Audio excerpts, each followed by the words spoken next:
اعتراض کے طور پر نہیں کہی تھی، کیونکہ ایسا اعتراض تو گناہ ہے، اور فرشتے پلک جھپکنے کے برابر اللہ کی معصیت اور نافرمانی نہیں کرتے، جیسا کہ ارشاد ہوتا ہے بل عباد مکرمون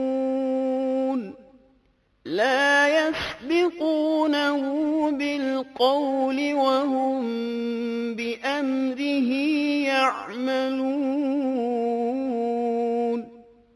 بلکہ وہ تو نہایت معزز عبادت گزار ہیں، کسی بات میں اللہ پر پیش دستی اور سبقت نہیں کرتے، اور اس کے حکم پر عمل کرتے ہیں۔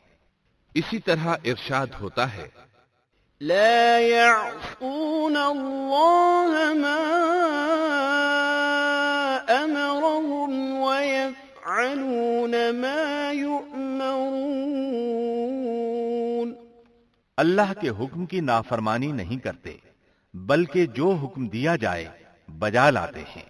اس لیے فرشتوں کا یہ پوچھنا وضاحت طلبی کے لیے تھا، وہ تو انسان کے پیدا کرنے کی وجہ پوچھ رہے تھے، وہ زمین میں جنات کے اعمال اور کرتوت کا مشاہدہ کر چکے تھے، یعنی اللہ تعالیٰ نے انہیں پیدا کر کے اختیار دیا تو وہ فتنہ و فساد اور فسق و فجور میں مبتلا ہو گئے، اور اب ایک اور مخلوق زمین میں بسائی جا رہی تھی، تو اس بات کا امکان تھا کہ یہ مخلوق بھی ان کے نقش قدم پر چلے، اس لیے فرشتوں نے تعجب اور حیرت کی بنا پر یہ سوال کیا تھا، اور پوچھنے کا مقصد یہ تھا کہ کیا یہ بھی جنوں کی طرح ہوں گے؟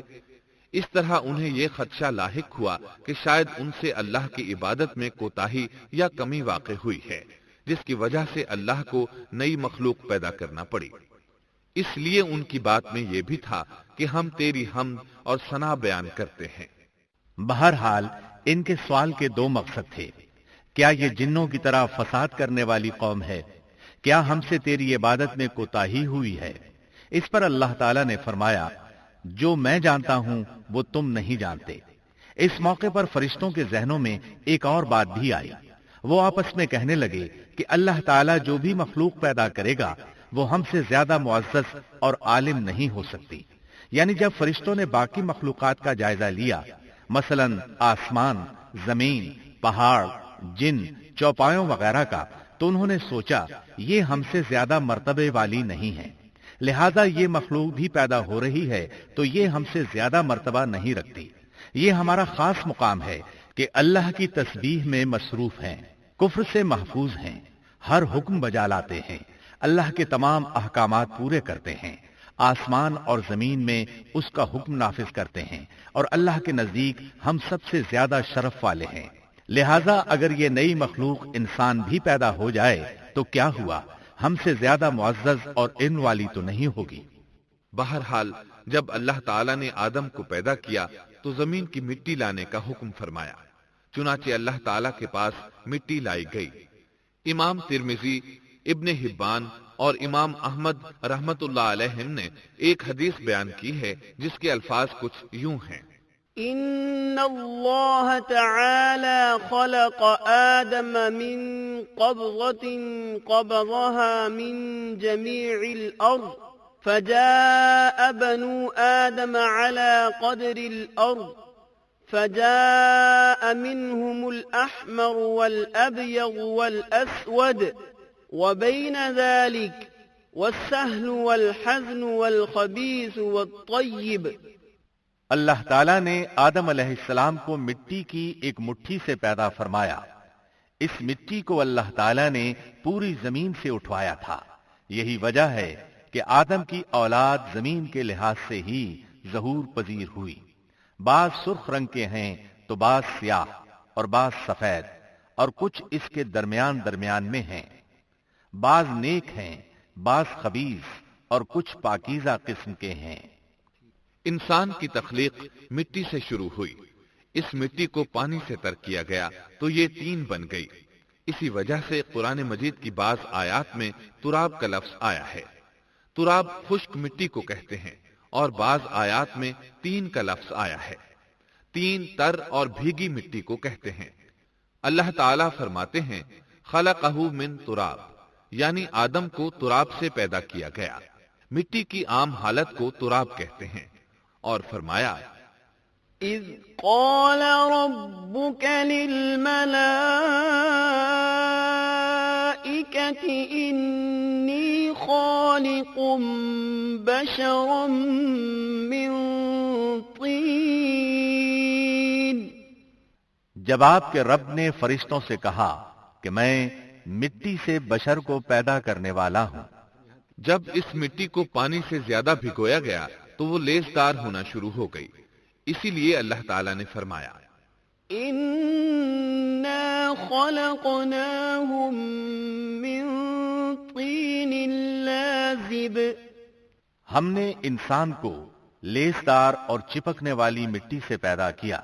پھر اللہ تعالیٰ نے اپنے مبارک ہاتھوں سے انسان کا ڈھانچہ تیار کیا۔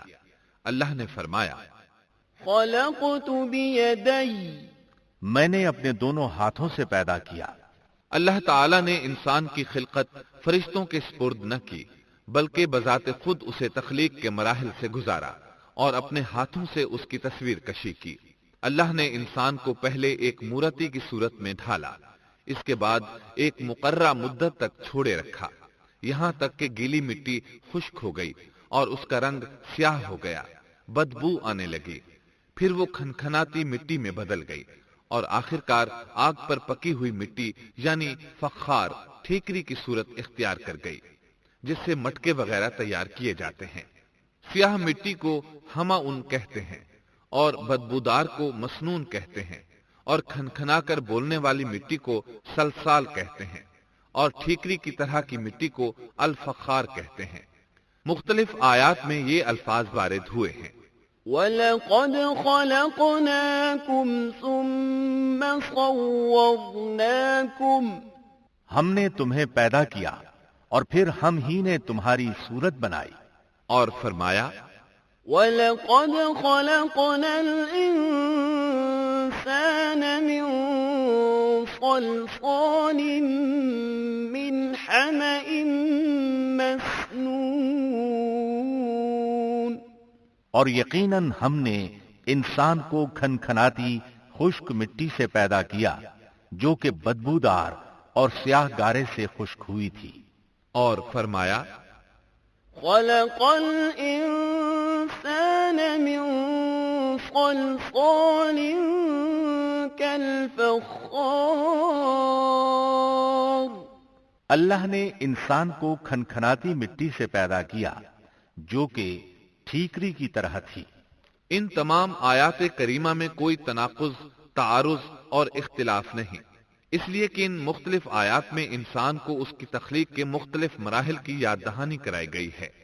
خلاصہ کلام یہ ہوا کہ تخلیق کے عمل کا پہلا مرحلہ تراب تھا، یعنی عام حالت والی خشک مٹی، پھر تین یعنی بھگوئی ہوئی مٹی، پھر لیسدار مٹی یعنی سلسال، پھر ٹھیکری کی طرح کی مٹی یعنی فخار، اور یہ کام جمعے کی آخری گھڑی میں کیا گیا۔ اور یہ دن اللہ کے لحاظ سے شمار ہونے والے دنوں میں سے ہمارے دنوں کی طرح نہ تھا، ہمارے اور اللہ کے دن مختلف ہیں۔ تخلیق آدم دراصل اللہ کا کرشمہ ہے، انسانوں کو ایک صورت عطا کی گئی۔ اس مرحلے کا تذکرہ بخاری اور مسند احمد کی ایک روایت میں ہے۔ خلق اللہ آدم وطوله 60 ذراعا فكل من يدخل الجنة على صورة آدم فلم يزل الخلق ينقص حتى الآن اللہ نے آدم کو پیدا کیا اور ان کا قد 60 ہاتھ یا 60 میٹر لمبا تھا۔ تمام جنتی لوگ اس قد آدم کے ساتھ جنت میں داخل ہوں گے، اور اس وقت سے لے کر آج تک مخلوق کا قد کم ہوتا چلا آ رہا ہے۔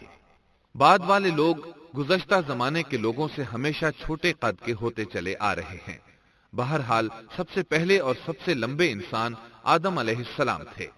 امام احمد نے منفرد طور پر ایک روایت بیان کی ہے، اس میں رسول اکرم صلی اللہ علیہ وسلم نے آدم علیہ السلام کی لمبائی 60 ہاتھ یعنی 60 میٹر اور چوڑائی 7 ہاتھ بیان فرمائی ہے۔ سبحان اللہ! سیدنا آدم کس قدر ضخیم اور عظیم مخلوق تھے۔ صحیح مسلم اور مسند احمد کی روایت میں ہے۔ لما خلق الله آدم تركه ما شاء أن يدع فجعل إبليس يطيف به ينظر إليه فلما رآه أجوف عرف أنه خلق لا يتمالك. اللہ نے آدم کو پیدا کیا تو اسے اپنی منشا کے مطابق کچھ عرصہ ڈھانچے کی صورت میں چھوڑے رکھا. ابلیس اس کے ارد گرد چکر لگانے لگا. اس نے دیکھا کہ وہ پیٹ والا ہے. وہ سمجھ گیا کہ یہ مخلوق اپنے آپ پر کنٹرول نہیں کر سکے گی. اس حدیث سے معلوم ہوتا ہے کہ انسانوں کی طرح جنات کا پیٹ نہیں ہے. صرف انسان ایسا ہے جس کا اندر والا حصہ کھوکھلا ہے. بہرحال اللہ نے انسان کو اس شکل و صورت میں پیدا فرمایا. احادیث مبارکہ میں آدم علیہ السلام اور ابلیس ملعون کا قصہ تفصیل سے بھی موجود ہے اور مختصر بھی. مثلا تفسیر تبری میں سیدنا عبداللہ بن عباس رضی اللہ عنہما سے روایت ہے، اللہ تعالیٰ نے آدم علیہ السلام کی مٹی کا حکم دیا. مٹی لائی گئی. اللہ تعالیٰ نے آدم علیہ السلام کو لیس دار اور بدبودار سیاہ مٹی سے پیدا فرمایا اور یہ کام اللہ نے اپنے مبارک ہاتھوں سے کیا. آدم 40 راتیں مجسمے کی صورت میں پڑے رہے. جسم موجود تھا لیکن روح نہیں تھی. ابلیس آتا، اس ڈھانچے کو ٹھوکر لگاتا تو جسم سے ایسی آواز نکلتی جیسے خالی مٹکے پر ہاتھ مارنے سے نکلتی ہے. اسی لیے اللہ نے بھی فرمایا ہے کہ وہ کھنکھناتی مٹی سے پیدا کیے گئے. آدم علیہ السلام میں روح ڈالنے سے پہلے ایک مرتبہ فرشتوں کا ان کے پاس سے گزر ہوا تو وہ کچھ گھبرا سے گئے. ابلیس کو تو بہت زیادہ گھبراہٹ کا سامنا کرنا پڑا. وہ گزرتے ہوئے ٹھوکر مارتا اور کہتا، تجھے کسی خاص مقصد کے لیے پیدا کیا گیا ہے. یہ کہہ کر وہ آدم کے منہ میں داخل ہو جاتا اور کمر کے راستے باہر آ جاتا اور فرشتوں سے مخاطب ہو کر کہتا، اس سے گھبرانے کی کوئی ضرورت نہیں.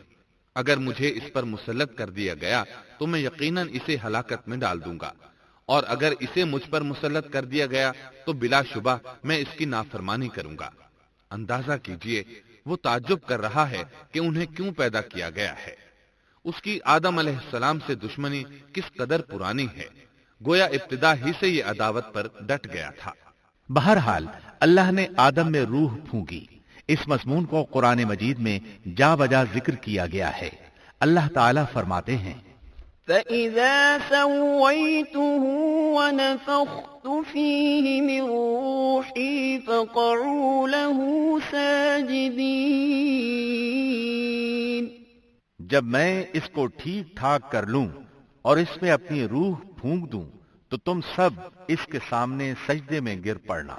ایک اور جگہ فرمایا، إِنَّ مَثَلَ عِيسَى عِندَ اللَّهِ كَمَثَلِ آدَمَ خَلَقَهُ مِن تُرَابٍ ثُمَّ قَالَ لَهُ كُن فَيَكُونُ.